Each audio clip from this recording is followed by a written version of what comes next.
En tout cas, l'histoire européenne a montré que l'Europe a toujours franchi des avancées plus importantes sur la base de crise. Ça, l'histoire européenne, depuis la sécage jusqu'à aujourd'hui, montre que ce sont des crises qui ont permis d'avancer plus vite.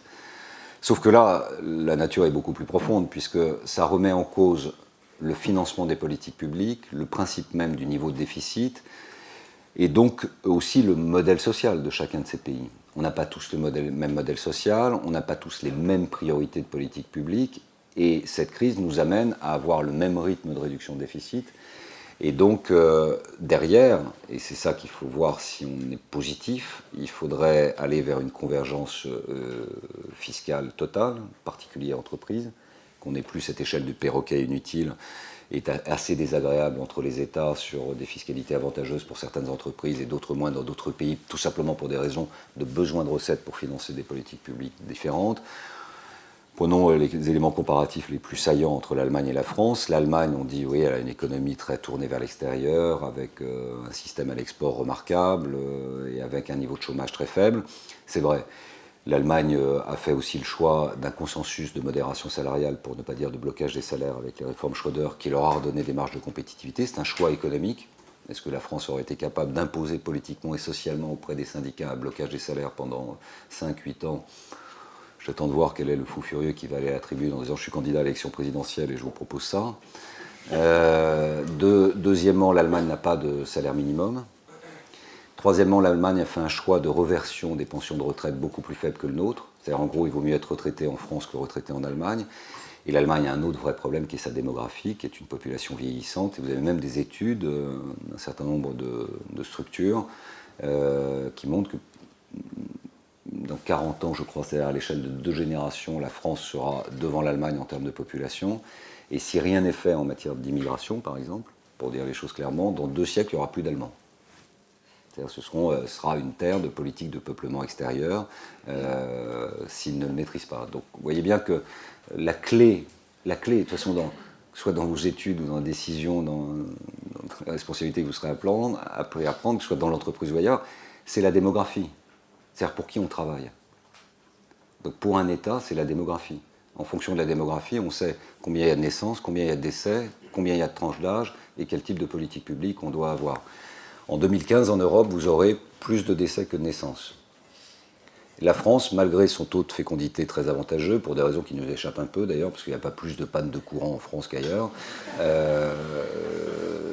on a un taux de fécondité avantageux, mais malgré tout, on aura des problèmes sur des métiers sous tension. On aura besoin d'une immigration maîtrisée.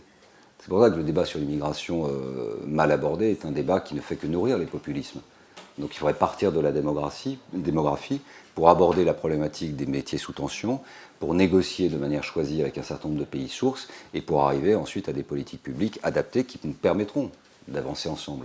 Comment on va financer notre système de retraite, qui est un système de solidarité entre les générations, si à un moment donné, il n'y a plus d'acceptation de la part de vous, des nouvelles générations qui arrivent, sur le financement des pensions reversées aux aînés qui ont travaillé?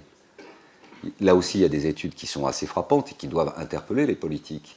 Avant, il y a une dizaine d'années, 10-12 ans je crois, le taux d'acceptation des jeunes par rapport aux anciens sur le financement des retraites était de 92%. 10-12 années plus tard, il est plus que de 70%. C'est énorme l'accélération. Donc on peut même avoir des conflits de génération. On pourrait le comprendre d'ailleurs. Vous faites des études, vous allez sur le marché du travail, certains d'entre vous se casseront les dents, d'autres réussiront très bien. En tout cas, ça ne va pas être évident immédiatement. Sauf pour vous tous dans la salle, parce que vous êtes admission parallèle, ils sont très sympathiques et ils vont vous permettre d'avoir les meilleurs tickets d'entrée. Mais je veux dire, il faudra faire preuve de grande capacité d'adaptation, pas vous dire que vos études vous permettront de faire toute votre vie ou votre parcours. Il faudra être mobile, il faudra avoir une ouverture sur l'international, il faudra savoir revenir, peut-être changer de métier, se reformer, tout ça jusqu'à 67 ou 68 ans, parce que quand vous serez à l'âge de la retraite, ce sera au moins ça, ce sera peut-être même 70 ans, et vous verrez encore 30 ans derrière. Bon, et c'est magnifique, hein, je le dis tout de suite, c'est magnifique, vous pouvez garder le sourire, etc., parce qu'il faut être dans le projet, bon. Mais derrière, pour les États, pour les responsables politiques de l'époque, c'est quand même des problèmes de financement, et c'est des modèles de société. Et donc si on ne s'appuie pas sur la crise pour adapter des modèles qui correspondent à notre identité, je ne vois pas comment on remet en cause un modèle à la française d'État-providence vis-à-vis des plus fragiles, mais je ne vois pas comment on continue de le financer si rien n'est fait en termes de surendettement. Donc de toute façon, il faudra transférer des modes de financement, exemple la TVA sociale, il faudra aligner notre fiscalité avec les partenaires allemands et les autres, et il faudra avancer d'un même pas et peser politiquement, comme vous l'avez dit dans votre introduction très justement, par rapport à des économies qu'on appelle émergentes, mais qui en réalité sont déjà des mastodontes et des poids lourds.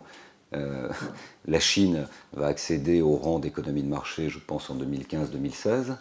Le Brésil, c'est une immense puissance. La Russie, évidemment, a ses difficultés, mais a des projets d'infrastructures considérables. Ils ont des matières premières. L'Afrique du Sud, il ne faut pas négliger, c'est une économie également en pleine puissance. Le continent africain est un continent d'avenir sur lequel il faudra investir, travailler, les aider, mais c'est un vrai continent d'avenir. Donc voilà, il va plus simplement y avoir les États-Unis et l'Europe. Et l'Europe aujourd'hui est le maillon faible et l'enfant malade de l'économie mondiale. Quand ça repart beaucoup plus vite. En Inde, en Chine, eux, ils ont eu un petit hockey de 3-4 mois. Et ils repartent.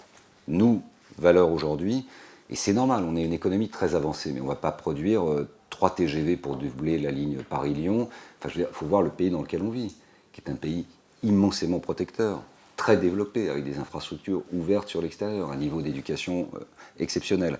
Mais on a un problème de création de richesses endémique qui crée ensuite de l'investissement et qui crée naturellement derrière de l'emploi. Et on a un problème particulier sur le chômage des jeunes et on a un problème de financement des retraites. Donc voilà, si certains d'entre vous veulent faire de la politique, on est demandeur de conseils. Des pensions reversées aux aînés qui ont travaillé. Là aussi, il y a des études qui sont assez frappantes et qui doivent interpeller les politiques.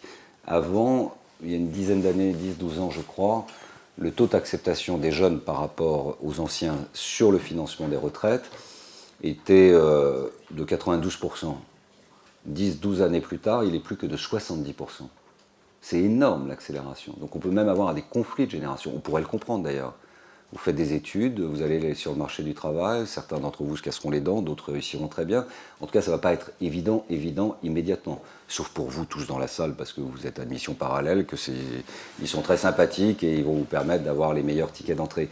Mais je veux dire, il faudra faire preuve de grande capacité d'adaptation, pas vous dire que vos études vous permettront de faire toute votre vie ou votre parcours. Il faudra être mobile, il faudra avoir une ouverture sur l'international, il faudra savoir revenir, peut-être changer de métier, se reformer, tout ça jusqu'à 67 ou 68 ans, parce que quand vous serez à l'âge de la retraite, ce sera au moins ça, ce sera peut-être même 70 ans, et vous verrez encore 30 ans derrière. Bon, et c'est magnifique, hein, je le dis tout de suite, c'est magnifique, vous pouvez garder le sourire, etc., parce qu'il faut être dans le projet, bon. Mais la clé, de toute façon, soit dans vos études ou dans la décision, dans la responsabilité que vous serez appris à prendre, que ce soit dans l'entreprise ou ailleurs, c'est la démographie. C'est-à-dire pour qui on travaille. Donc pour un État, c'est la démographie.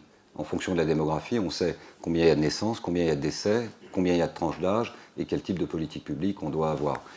En 2015, en Europe, vous aurez plus de décès que de naissances. La France, malgré son taux de fécondité très avantageux, pour des raisons qui nous échappent un peu d'ailleurs, parce qu'il n'y a pas plus de panne de courant en France qu'ailleurs, on a un taux de fécondité avantageux, mais malgré tout, on aura des problèmes sur des métiers sous tension. On aura besoin d'une immigration maîtrisée. C'est pour ça que le débat sur l'immigration mal abordé est un débat qui ne fait que nourrir les populismes. Donc il faudrait partir de la démographie pour aborder la problématique des métiers sous tension, pour négocier de manière choisie avec un certain nombre de pays sources et pour arriver ensuite à des politiques publiques adaptées qui nous permettront d'avancer ensemble. Comment on va financer notre système de retraite, qui est un système de solidarité entre les générations, si à un moment donné, il n'y a plus d'acceptation de la part de vous, des nouvelles générations qui arrivent, sur le financement. Derrière, pour les États, pour les responsables politiques de l'époque, c'est quand même des problèmes de financement et c'est des modèles de société.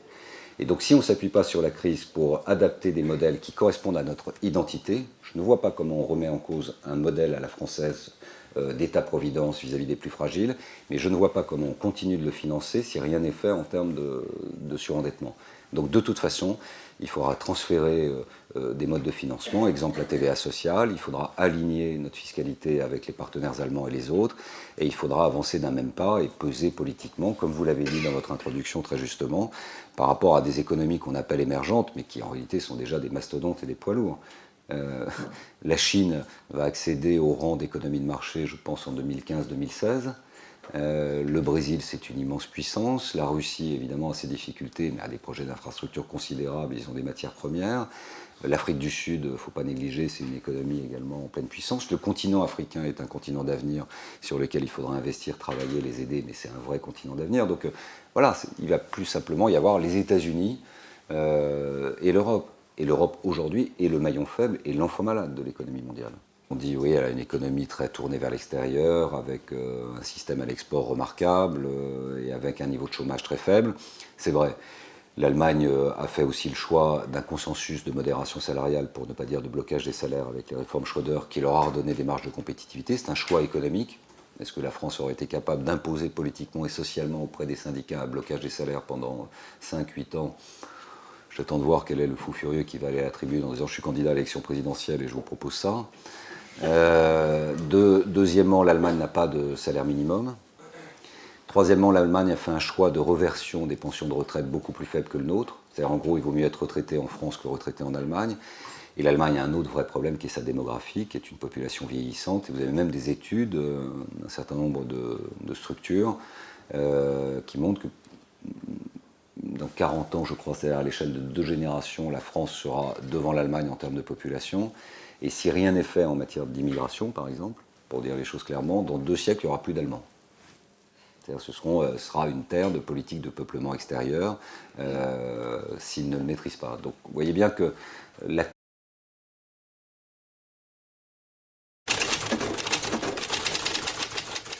En tout cas, l'histoire européenne a montré que l'Europe a toujours franchi des des avancées plus importantes sur la base de crise.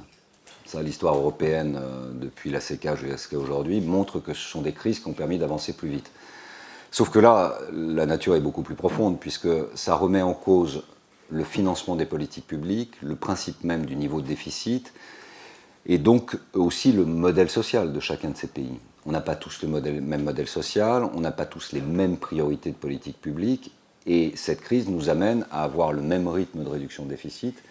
Et donc, derrière, et c'est ça qu'il faut voir si on est positif, il faudrait aller vers une convergence fiscale totale, particulière entreprise, qu'on n'ait plus cette échelle du perroquet inutile et assez désagréable entre les États sur des fiscalités avantageuses pour certaines entreprises et d'autres moins dans d'autres pays, tout simplement pour des raisons de besoin de recettes pour financer des politiques publiques différentes.